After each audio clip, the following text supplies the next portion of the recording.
Day 130, 2 Kings 23 to 25. Then the king called together all the elders of Judah and Jerusalem. He went up to the temple of the Lord with the men of Judah, the people of Jerusalem, the priests and the prophets, all the people from the least to the greatest. He read in their hearing all the words of the book of the covenant, which had been found in the temple of the Lord. The king stood by the pillar and renewed the covenant in the presence of the Lord, to follow the Lord and keep his commands, regulations, and decrees with all his heart and his soul, thus confirming the words of the covenant written in this book. Then all the people pledged themselves to the covenant.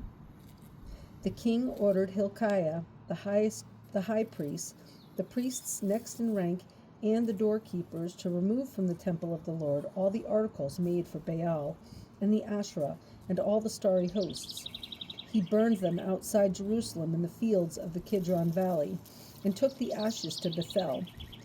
He did away with the pagan priests appointed by the kings of Judah to burn incense on the high places of the towns of Judah and on those around Jerusalem, those who burned incense to Baal, to the sun and moon, to the constellations, and to all the starry hosts. He took the Asherah pole from the temple of the Lord to the Kidron Valley outside Jerusalem and burned it there. He ground it to a powder and scattered the dust over the graves of the common people. He also tore down the quarters of the male shrine prostitutes which were in the temple of the Lord, and where women did weaving for Asherah. Josiah brought all the priests from the towns of Judah and desecrated the high places from Geba to Beersheba, where the priests had burned incense. He broke down the shrines at the gates, at the entrance to the gate of Joshua, the city governor, which is on the left of the city gate. Although the priests of the high places did not serve at the altar of the Lord in Jerusalem, they ate unleavened bread with their fellow priests. He desecrated Topheth, which was in the valley of Ben Hinnom, so no one could use it to sacrifice his son or daughter in the fire to Molech. He removed from the entrance to the temple of the Lord the horses that the kings of Judah had dedicated to the sun. They were in the court near the room of an official named Nathan-Melech. Josiah then burned the chariots dedicated to the sun. He pulled down the altars the kings of Judah had erected on the roof, near the upper room of Ahaz, and the altars Manasseh had built in the two courts of the temple of the Lord. He removed them from there, smashed them to pieces, and threw the rubble into the Kidron Valley. The king also desecrated the high places that were east of Jerusalem, on the south of the hill of corruption, the ones Solomon, king of Israel, had built for Ashtaroth, the vile goddess of the Sidonians, for Chemosh, the vile god of Moab, and for Molech, the detestable god of the people of Ammon. Josiah smashed the sacred stones and cut down the Asherah poles and covered the sites with human bones. Even the altar at Bethel, the high place made by Jeroboam son of Nebat, who had caused Israel to sin, even that altar and high place he demolished. He burned the high place and ground it to powder, and burned the Asherah pole also. Then Josiah looked around, and when he saw the tombs that were there on the hillside, he had the bones removed from them and burned on the altar to defile it, in accordance with the word of the Lord proclaimed by the man of God who foretold these things. The king asked, "What is that tombstone I see?" The men of the city said, "It marks the tomb of the man of God who came from Judah and pronounced against the altar of Bethel the very things you have done to it." "Leave it alone," he said. "Don't let anyone disturb his bones." So they spared his bones and those of the prophet who had come from Samaria. Just as he had done at Bethel, Josiah removed and defiled all the shrines at the high places that the kings of Israel had built in the towns of Samaria, and provoked the Lord to anger. Josiah slaughtered all the priests of those high places on the altars and burned human bones on them. Then he went back to Jerusalem.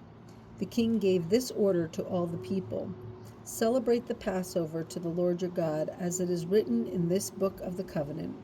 Not since the days of the judges who led Israel, nor throughout the days of the kings of Israel and the kings of Judah, had any such Passover been observed. But in the 18th year of King Josiah, this Passover was celebrated to the Lord in Jerusalem. Furthermore, Josiah got rid of the mediums and spiritists, the household gods, the idols, and all the other detestable things seen in Judah and Jerusalem. This he did to fulfill the requirements of the law written in the book that Hilkiah the priest had discovered in the temple of the Lord. Neither before nor after Josiah was there a king like him, who turned to the Lord as he did, with all his heart, and with all his soul, and with all his strength, in accordance with all the laws of Moses. Nevertheless, the Lord did not turn away from the heat of his fierce anger, which burned against Judah because of all that Manasseh had done to provoke him to anger. So the Lord said, I will remove Judah also from my presence as I removed Israel, and I will reject Jerusalem, the city I chose, and this temple about which I said, there shall my name be. As for the other events of Josiah's reign and all he did, are they not written in the book of the annals of the kings of Judah? While Josiah was king, Pharaoh Necho, king of Egypt, went up to the Euphrates River to help the king of Assyria. King Josiah marched out to meet him in battle, but Necho faced him and killed him at Megiddo. Josiah's servants brought his body in a chariot from Megiddo to Jerusalem and buried him in his own tomb. And the people of the land took Jehoahaz, son of Josiah, and anointed him and made him king in place of his father. Jehoahaz was 23 years old when he became king, and he reigned in Jerusalem 3 months. His mother's name was Hamutal, daughter of Jeremiah. She was from Libnah. He did evil in the eyes of the Lord, just as his fathers had done. Pharaoh Necho put him in chains at Riblah, in the land of Hamath, so that he might not reign in Jerusalem. And he imposed on Judah a levy of 100 talents of silver and a talent of gold. Pharaoh Necho made Eliakim, son of Josiah, king in place of his father Josiah, and changed Eliakim's name to Jehoiakim. But he took Jehoahaz and carried him off to Egypt, and there he died. Jehoiakim paid Pharaoh Necho silver and gold he demanded. In order to do so, he taxed the land and exacted the silver and gold from the people of the land according to their assessments. Jehoiakim was 25 years old when he became king, and he reigned in Jerusalem 11 years. His mother's name was Zebidah, daughter of Pedaiah. She was from Rumah, and he did evil in the eyes of the Lord, just as his fathers had done.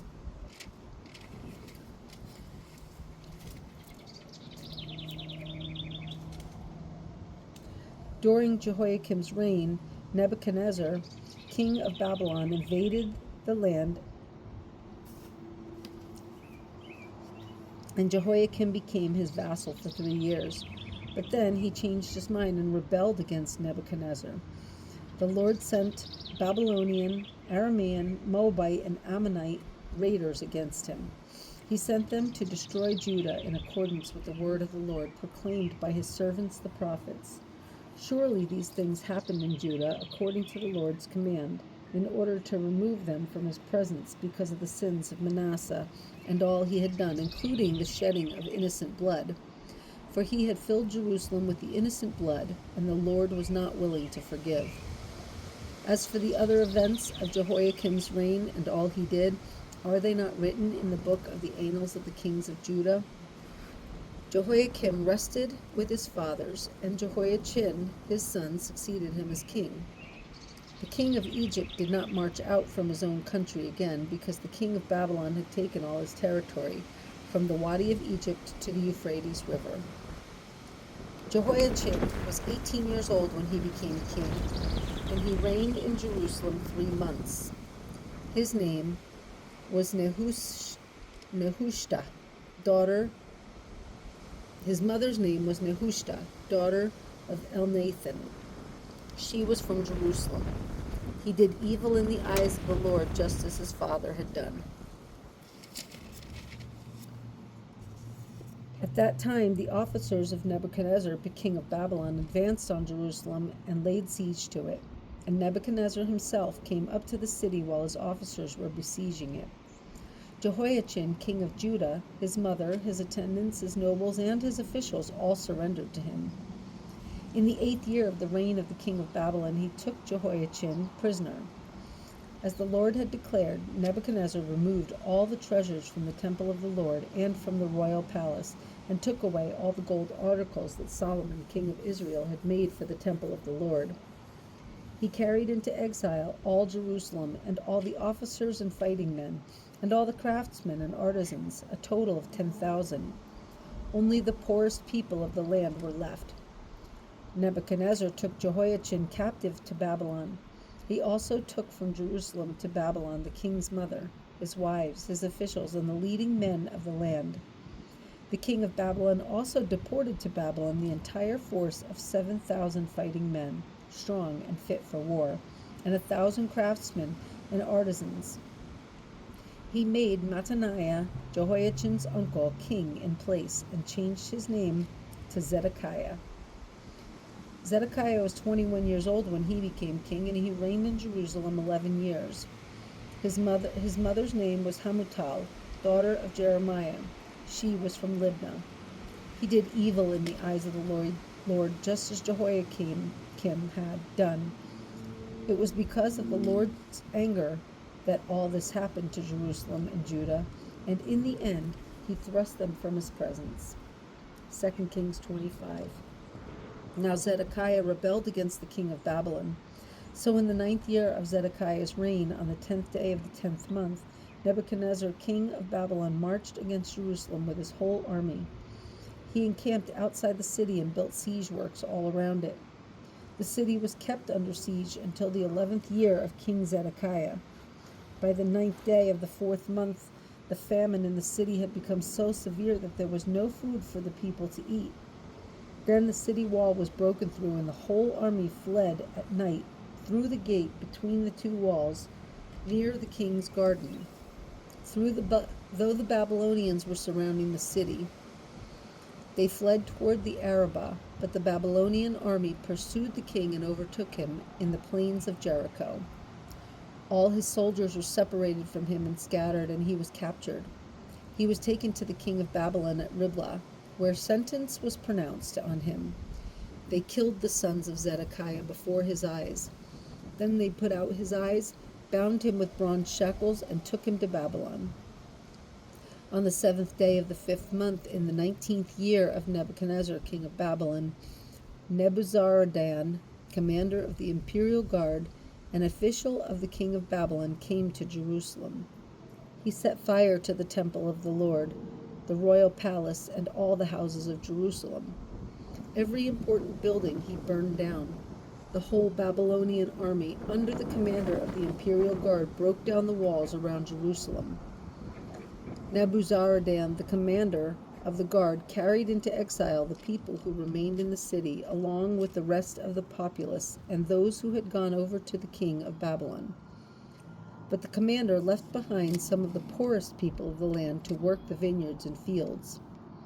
The Babylonians broke up the bronze pillars and movable stands, and the bronze sea that were at the temple of the Lord, and they carried the bronze to Babylon. They also took away the pots, shovels, wick trimmers, dishes, and all the bronze articles used in the temple service. The commander of the imperial guard took away the censers and sprinkling bowls, all that were made of pure gold or silver. The bronze from the two pillars, the sea, and the movable stands which Solomon had made for the temple of the Lord was more than could be weighed. Each pillar was 27 feet high. The bronze capital on top of one pillar was 4.5 feet wide and was decorated with a network and pomegranates of bronze all around. The other pillar, with its network, was similar. The commander of the guard took as prisoners Seraiah, the chief priest, Zephaniah, the priest next in rank, and the 3 doorkeepers. Of those still in the city, he took the officer in charge of the fighting men and 5 royal advisers. He also took the secretary, who was chief officer in charge of conscripting the people of the land, and 60 of his men who were found in the city. Nebuzaradan, the commander, took them all and brought them to the king of Babylon at Riblah. There, at Riblah in the land of Hamath, the king had them executed. So Judah went into captivity away from her land. Nebuchadnezzar, king of Babylon, appointed Gedaliah, son of Ahikam. The army officers and their men heard that the king of Babylon had appointed Gedaliah as governor. They came to Gedaliah at Mizpah. Ishmael, son of Nethaniah, Johanan, son of Kareth, Sariah, son of Tanhumeth, and Netophathite, Jazaniah, the son of the Maccathite, and their men. Gedaliah took an oath to reassure them and their men. "Do not be afraid of the Babylonian officials," he said. "Settle down in the land and serve the king of Babylon, and it will go well with you." In the 7th month, however, Ishmael, son of Nethaniah, the son of Elishama, who was of royal blood, came with 10 men and assassinated Gedaliah, and also the men of Judah and the Babylonians who were with him at Mizpah.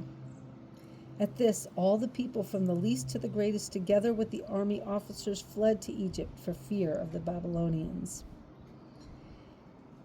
In the 37th year of the exile of Jehoiachin, king of Judah, in the year of evil Merodach